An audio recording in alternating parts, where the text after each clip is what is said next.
The sky above Calparis 9 was the color of battery acid and heartbreak. Corporal Nolan Vance stood ankle-deep in volcanic ash, waiting for the next moment that might kill him. Behind him, the forward outpost wheezed with a sick hum of patched-together shielding. Half the sentry turrets coughed when they turned. And somewhere in the mess hall, a genetically enhanced rat had declared dominion over the microwave. Morale hovered just above, "Please unplug me from life support." He adjusted his helmet. It made a sound like two rocks flirting. He hated this moon. The gravity was twitchy. The air tasted like burnt toast and melted tongue depressors. Worst of all, every damn morning his boots disappeared and reappeared exactly 4.2 meters from where he'd left them. No one had explained why. One scientist suggested quantum pranking. Nolan suggested the scientist take a long walk off a short ion beam. Today was different, though. Something buzzed along his spine like an old love letter written in static. The command tent was buzzing. Not with electricity, it never buzzed with actual electricity, but with whispers. Word had spread fast. The Alaran had requested a face-to-face diplomatic engagement. This never happened. The last time it had, 3 human diplomats had come back speaking only in plant metaphors. One now lived as a shrub. Nolan hadn't been chosen to attend. Of course not. He was barely chosen to refill the autocaf. Yet at the last moment, Captain Telmar had burst out of the tent, looked right at him, and said, "Vance, helmet on, smile optional. You're coming." So now he stood between 2 generals, pretending not to sweat and trying very hard to look like he was worth something more than cannon fodder with a decent jawline. Then she arrived. The ship didn't land so much as hover, disdainful of dirt, a disk of light and elegance, the kind of vehicle that said, "Yes, I park on air. Yes, my upholstery is probably smarter than you."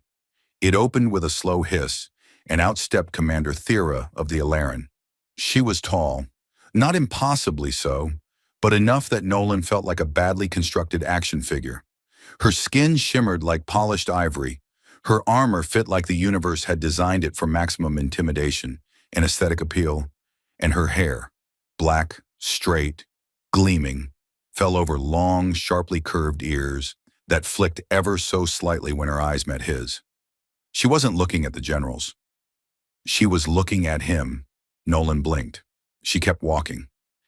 Every step was deliberate, like each one had been pre-approved by an artistic council.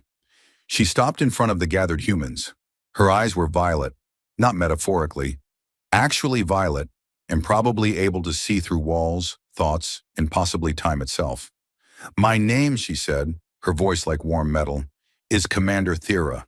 I speak for the Alaran. We accept the terms of conditional ceasefire for this planetary sector. Temporarily." General Hassel nodded and opened his mouth to begin the long and terribly boring protocols of ceasefire declarations. Nolan zoned out. He always zoned out. If you didn't, you heard things like escalatory de-escalation clauses and unilateral autonomy convergence, and then your brain melted and tried to crawl out of your ears. It wasn't until she moved again, leaning ever so slightly toward him, that he snapped back to attention. She was too close.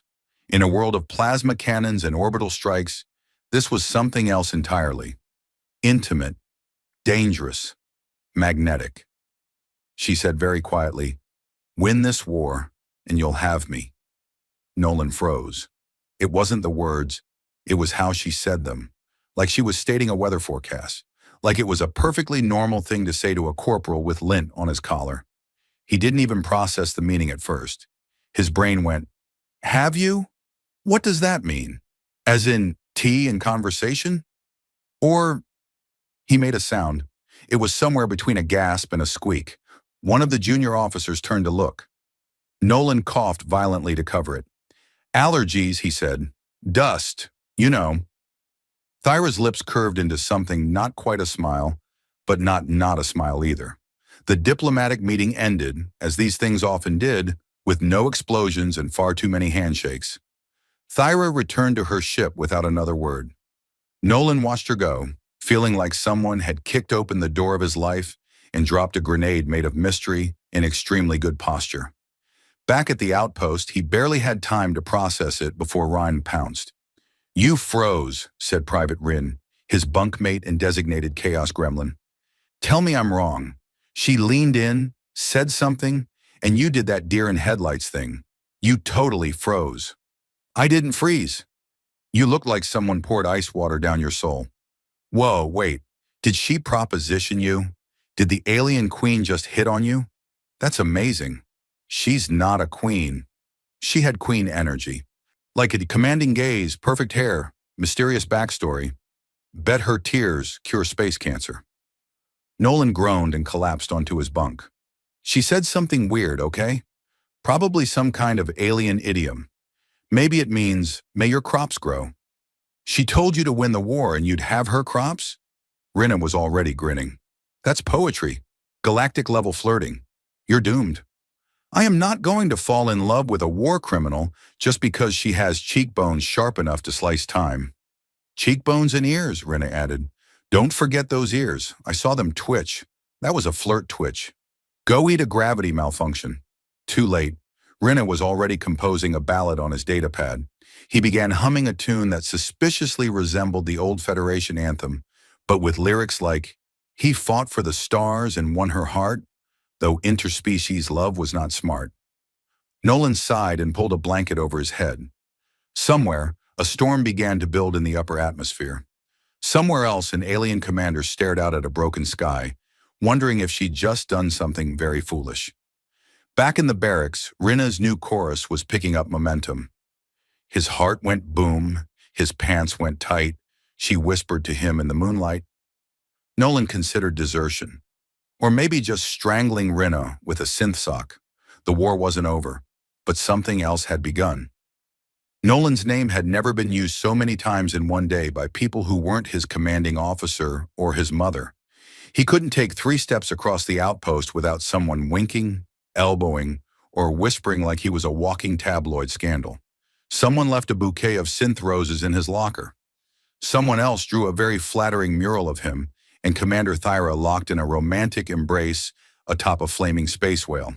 And, of course, Private Ryan had changed his nameplate to read "Alien Lover's Roommate. Please ask me about merch." It didn't help that a senior technician intercepted an encrypted signal the next morning. Not just intercepted, it came through the main console in the command tent, bounced off a weather satellite, shorted out a coffee dispenser, and then activated the karaoke module, which hadn't worked since someone tried to sing in binary. Everyone froze as a blue hologram blossomed from the center of the room. And there she was, Thera, shimmering, arms crossed, expression unreadable, and very slightly irritated. "Corporal Nolan Vance," she said, "pick up your toothbrush." There was a beat of silence. "What?" Nolan managed. "Your toothbrush," she repeated, and then somehow, with supreme Alaran dignity, clarified, "The blue one. With the frayed bristles. Look at it." Nolan, feeling like a man trapped in a lucid dream written by a malfunctioning AI, reached into his gear pouch, pulled out his toothbrush, and, yes, it was glowing. Then it spoke. More accurately, she spoke. "I am hijacking this basic hygiene instrument as a secure line of communication," her voice said from the brush's brittle head, regal and slightly exasperated. It was the only non-military device not firewalled with 30 layers of outdated human paranoia. Nolan stared at the toothbrush. The toothbrush stared back, possibly judging him. "Why me?" he asked the hologram, which had not blinked since appearing. Thyra's image paused. "Because you're not important enough to be watched." Rene cackled. Nolan sighed. The hologram flickered. "Also, you were the only human on that battlefield who didn't raise a weapon. You stared. You didn't attack." "I was stunned." "Yes," she said. "It was appealing." Nolan decided not to parse that sentence too deeply. She continued, "We need to talk. Alone." The toothbrush crackled. "Bring me somewhere with no surveillance, and don't drop me again." That was unpleasant. And then the hologram fizzled out, the karaoke machine sparked, and the toothbrush went silent. Rennie stared, then deadpanned. "You know, I knew that thing was judging me during oral hygiene inspection." Nolan ignored him, stuffing the brush into his pocket. 30 minutes later, he was crouched in the one place on base that had zero surveillance, behind the atmospheric regulator shed, where the signal dampeners created a perfect blind spot, and the odor was strong enough to discourage casual wanderers. He crouched low. "Okay," he muttered. "I'm here." The toothbrush buzzed. "Good. You're going to listen, and you're going to keep that ridiculous face you make when you're concentrating. It helps me know when your species is processing data." He scowled. "This is my neutral face." "Unfortunate," she said. "Now, I am not who you think I am." Nolan blinked.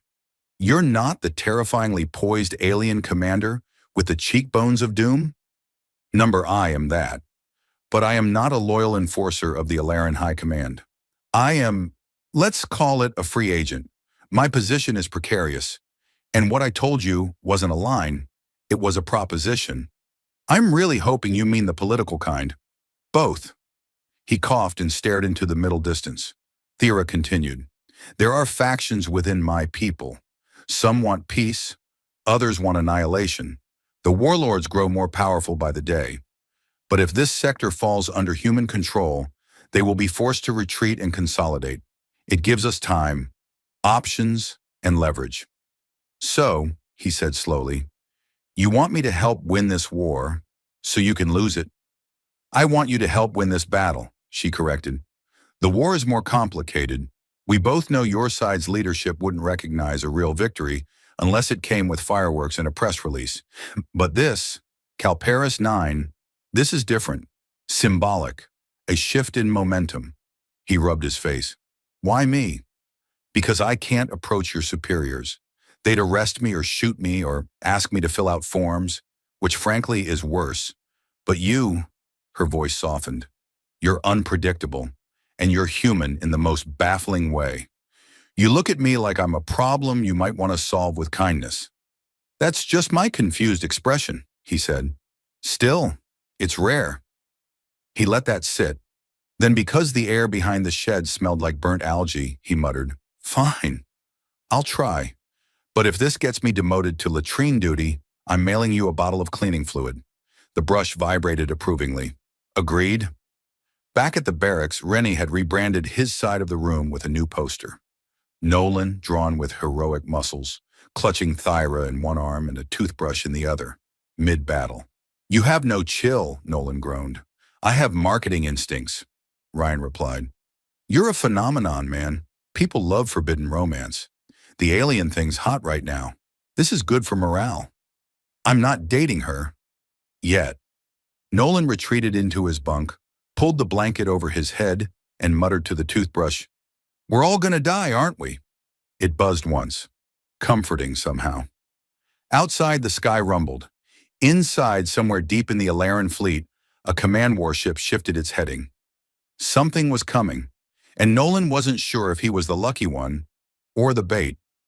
The first sign of trouble was the cafeteria's decision to serve meat approximation slurry 3 days in a row. The second was that the sky turned green, not poetically green, but biohazard alert green. The third was the way every piece of tech Nolan touched started whispering, "Soon," in a vaguely threatening tone. And still, the toothbrush said nothing, which was somehow more terrifying. He kept it in a special pouch now, wrapped in static dampening fabric, hidden in his sock drawer beneath his least respected undergarments. If someone found it, he could claim it was a prank or, better, an experimental musical instrument. No one questioned weirdness anymore. Not since the auto-latrine began singing old Earth lullabies after 0200 hours. No one could figure out how to stop it. It always sang just slightly off-key. On the fourth day, the toothbrush finally vibrated. "Come to the North Ridge outpost," said Thyra's voice. "Bring goggles, and if possible, a sandwich." He blinked. "A sandwich? My people have never perfected bread. I wish to evaluate the human achievement." Nolan grabbed two. He packed peanut butter and synth jelly on recycled wheat fiber and wrapped them in insulation foil because romance, clearly, was built on the willingness to brave toxic skies with snacks. He commandeered a speeder under the guise of perimeter scan, technically not a lie, and bounced across the blasted terrain toward the North Ridge. Dust devils twisted like bored spirits. The sky spat arcs of blue lightning sideways. He passed a field of derelict drones spelling what looked suspiciously like a bad word in Morse code. It was comforting, in a surreal way. When he arrived, she was already there, standing at the edge of the ridge, looking out over a cratered valley that glowed faintly with ion radiation. The air shimmered around her armor. Her hair was bound back in a single black braid, long ears twitching against the hiss of the wind. "You brought sandwiches," she said without turning. "I was told it was a critical, diplomatic gesture." She took one, peeled back the foil, and bit into it with the elegance of someone who had probably never eaten anything unprocessed by a machine priest. Her eyes widened slightly. "This is dense," she said. "It's traditional," Nolan said. "Hard bread, sticky center, mild taste of childhood confusion." "I like it," she replied. They stood in silence for a while. Around them, the wind crackled with static. In the distance, a transport ship exploded in the air. Unrelated, probably. Calparis 9 was unpredictable like that. Then Thyra handed him a small cube. It pulsed faintly, as if alive. "This," she said, "is a communication lattice map of the Alaran command network. With it, you can access their encrypted positions, supply lines, and coordination relays. Use it carefully, and burn it when done." He stared. "You're handing me the key to your people's military backbone?" "No," she said. "I'm handing it to you, Nolan Vance, because I believe in leverage, and because I trust your specific blend of mediocrity and wildcard behavior. You're exactly the kind of chaos they can't predict." He blinked. "Is that a compliment?" "Mostly." He turned the cube in his hands. "You're risking a lot." "So are you," she said. "Unless, of course, you enjoy sleeping next to someone who sings to your toothbrush in her dreams." He flushed. "That was once. It was twice you mentioned my ears. I was delirious from synth protein poisoning." She stepped closer. "You said they were graceful radio receivers of love. Rinne has a recording. Don't worry, it'll be on the barracks jukebox by Monday." A smile ghosted over her lips. "You're not what I expected. You thought I'd be braver? I thought you'd be taller." He groaned. "At least let me pretend I'm mysterious." "You are. Mysteriously unqualified for most of what you're about to do." They stood there, the space between them charged not with tension, but with something far stranger, a shared absurdity of two people standing on a dying moon, swapping sandwiches and secrets while the war groaned like a tired god in the distance. Then her wrist console buzzed. She tapped it, and her face hardened. "There's a movement on the southern ridge. One of our splinter fleets. They're planning a forward push tonight. It's unsanctioned, desperate." He straightened. "That's bad?" "They don't care about outcomes. They want martyrs. If they crash into your forces, they'll ignite every powder keg on this moon. And the ceasefire? Dissolved." Nolan stared out at the horizon. "We can't stop them?" "I can't. Not officially. But if you can convince your base to pull back 20 clicks, reroute power to the old drone field, and activate the mirror beacons." He blinked. "You want to blind them with disco lights and sneak our troops out the back?" "Essentially. That's the dumbest plan I've ever heard. It'll work, because they won't expect it." He looked down at the cube, then back at her. "You know, this could get me executed." She leaned in. "Win this war," she whispered again, "and you'll have me." He made a sound halfway between a laugh and a sigh. "You keep saying that like it'll help me focus." "It won't," she said. "But it'll keep you interested." And then she was gone, vanished in a shimmer of cloaking tech, leaving him alone on the ridge, holding a sandwich and a glowing cube, in a future that looked increasingly like a prank the universe had decided to commit. He turned back toward the speeder. Back at the base, Rinne had begun composing a new song.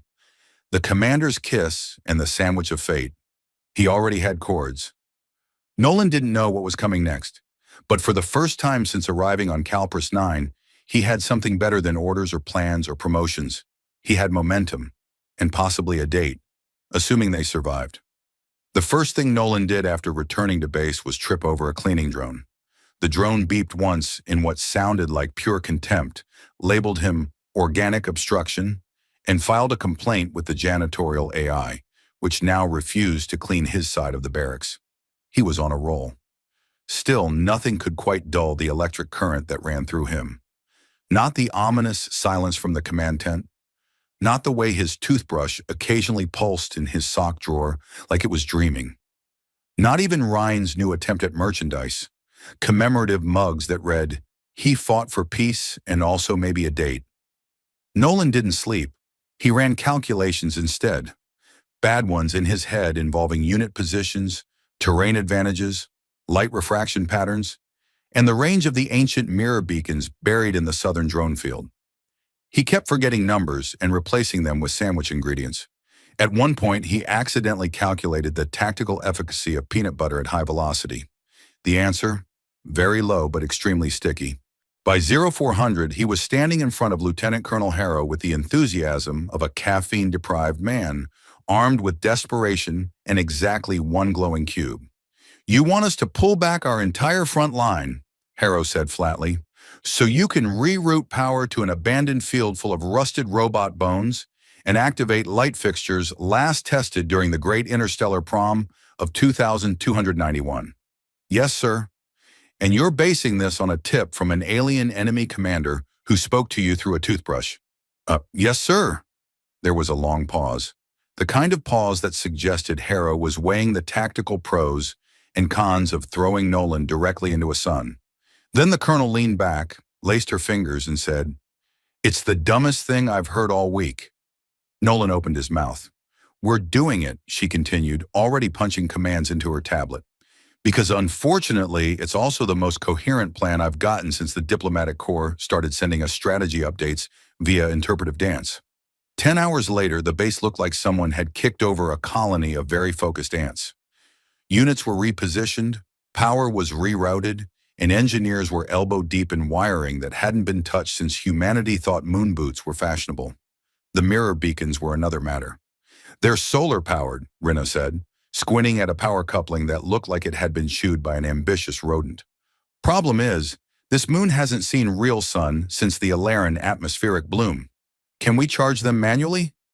"Only if you've got 5,000 hamsters with motivational playlists," Nolan groaned. "Alternative?" Rina grinned. "Oh, I've got a guy." The guy turned out to be a woman named Krivka, who claimed to be half cybernetic, half bored. She arrived on a hover skiff made of repurposed fusion coils and profanity. With her came 3 crates of modified microfission cells and a bottle of synthetic absinthe labeled, "For emergencies and terrible ideas."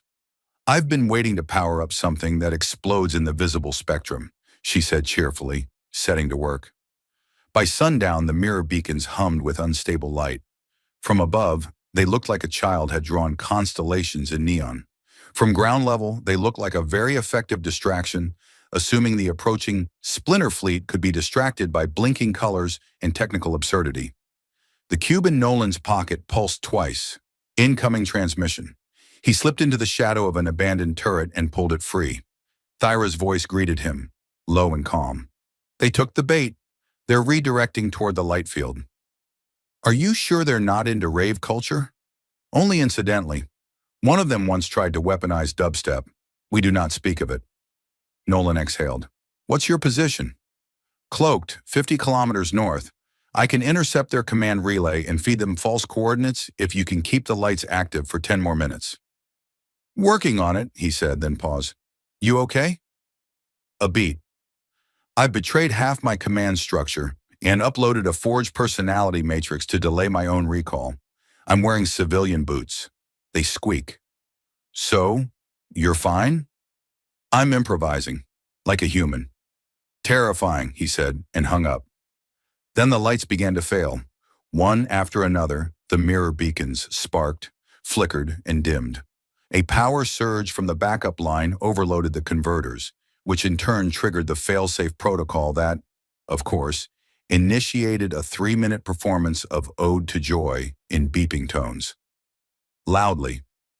"We are going to die," Renee whispered, crouched beside a control panel.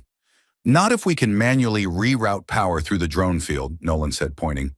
"Krivka, can your skiff survive that radiation belt?" "If it can't," she said, already mounting it, "we'll all explode beautifully, and I won't have to pay off my poker debts." She vanished into the smoke. Minutes passed. Nolan's heart tried to invent a new rhythm for stress. The air smelled like hot copper and bad ideas. Then the lights flared, brighter than before. Every beacon lit up in sequence, casting shadows that danced across the valley like spirits in revolt. The Alaran splinter fleet, already mid-charge, veered wildly. Thyra's false coordinates hit them. Confused, they scattered. The lead cruiser spun out of alignment and crashed into the remains of an ancient observatory, which exploded in a very satisfying cascade of sparks. Silence fell. Then cheering erupted from the base. Officers slapped each other's backs. Drones performed celebratory loops. The janitorial AI begrudgingly resumed cleaning Nolan's quarters. He collapsed on the ground, arms splayed, laughing. The toothbrush buzzed in his pocket. "Well done," Thera said, voice soft. "You were predictably reckless." "I aim to misbehave," he muttered. "You'll have me," she added, almost too quietly to hear. He smiled up at the green sky. "Better than a medal." Rin appeared, covered in dust and holding 2 mugs. "We live. Have you considered a romantic duet for your next move?" "Not unless you want to sing harmony with a toothbrush." "I've done worse." They clinked mugs. The sky crackled. Somewhere another battle brewed. But for now there was peace and blinking lights and the lingering promise of something stranger than victory. Hope. Nolan wore a cape now, not officially sanctioned, not regulation, not even particularly practical. It was a blanket from the infirmary, stolen during a fever spell and repurposed into a symbol of what Ryan called heroic ridiculousness. He wore it into the debriefing room where 6 generals, 4 ambassadors, and 1 very annoyed diplomat bot awaited him. He stood in front of the council, hands behind his back, toothbrush hidden deep in his sock for luck. "You pulled an entire division off the front line," growled General Anvar. "Diverted half our power grid, reprogrammed historic artifacts, and manipulated a sovereign alien faction through interpersonal manipulation." "Yes, sir," Nolan said. "And you didn't log any of this through official command channels." "No, sir." There was a pause. Then the diplomat bot leaned forward and asked, "Did it work?" Nolan blinked. "Yes." Another pause. "Acceptable outcome," it said. Renee leaned in from the back of the room. "That's robot for nice job." In the days that followed, negotiations resumed. The ceasefire held. The splinter fleet, leaderless and embarrassed, retreated into the Orion fog with their egos in bandages. Thyra's defection was officially classified as a non-aligned diplomatic exchange, which was government speak for, "We don't want to admit she outmaneuvered everyone." She was granted conditional amnesty under the Galactic Reconciliation Act, which included cultural tours, supervised mobility, and access to sandwich variety trials. Her first official request was to test grilled cheese. Nolan met her in the old observatory ruins. The sun was setting wrong, sideways due to orbital tilt, but it cast good shadows and the walls hummed gently from residual energy. She was already there, sitting on a bench that had miraculously survived multiple explosions and a rather aggressive squirrel infestation. "You're late," she said. "I was interrogated by a toaster." "Did you win?" "I think I impressed it. It toasted a smiley face at the end." Thyra handed him a sandwich wrapped in foil. "You'll like this one." He bit into it. His eyes widened. You added pickles?" "They were listed as an advanced condiment." "You're dangerous." "I try." They sat in silence for a moment, passing the sandwich back and forth like a peace treaty made of bread and courage. "I thought I'd feel more triumphant," Nolan said eventually. "You ended a war." "Temporarily. You saved lives, mostly by being unpredictable." She tilted her head. "And now?" He looked at her, the long ears, the sharp eyes, the smile she saved just for him. "Now I figure out what the hell it means to have peace. I'm not great with downtime." She reached into her satchel and pulled out a small metallic orb. "Then try this." He caught it. The surface shimmered, displaying schematics. "What is it?" "A hybrid alliance project. Science, diplomacy, agriculture. 1 part weapon, 1 part research station, 2 parts chaos. I'm co-directing. I requested you." He stared. "You want me to help build a future?" Unless you'd rather go back to nearly dying in ditches. I mean, I do look good in mud. You look better when you're breathing. There was another long silence, then he said, "You're serious?" She nodded. "I don't know how to build anything," he admitted. She stood, stepping close enough that her shadow fell over him like a promise. "Neither did I, until I met someone who made me want to," he smiled. "Let me guess. He was tall, mysterious, incredibly competent." "No," she said. "He was average height, extremely confusing, and alarmingly impulsive. But he made me laugh, and he reminded me that sometimes what we need isn't a perfect plan, just someone brave enough to keep going." He took her hand. They left the ruins behind them, walking side by side toward the transport pad. Above them, the stars blinked like a Morse code joke only the universe found funny. Back at base, the toothbrush had gone quiet, its mission apparently complete. Rinna watched them go from a rooftop, sipping from a new mug. Chaos Commander and Galactic Girlfriend, piece by sandwich. Later she'd write a song, and maybe, just maybe, Nolan would finally sleep. Not because the war was over, but because for the first time, he knew what he was fighting for, and who he wanted to share the quiet with when it was done.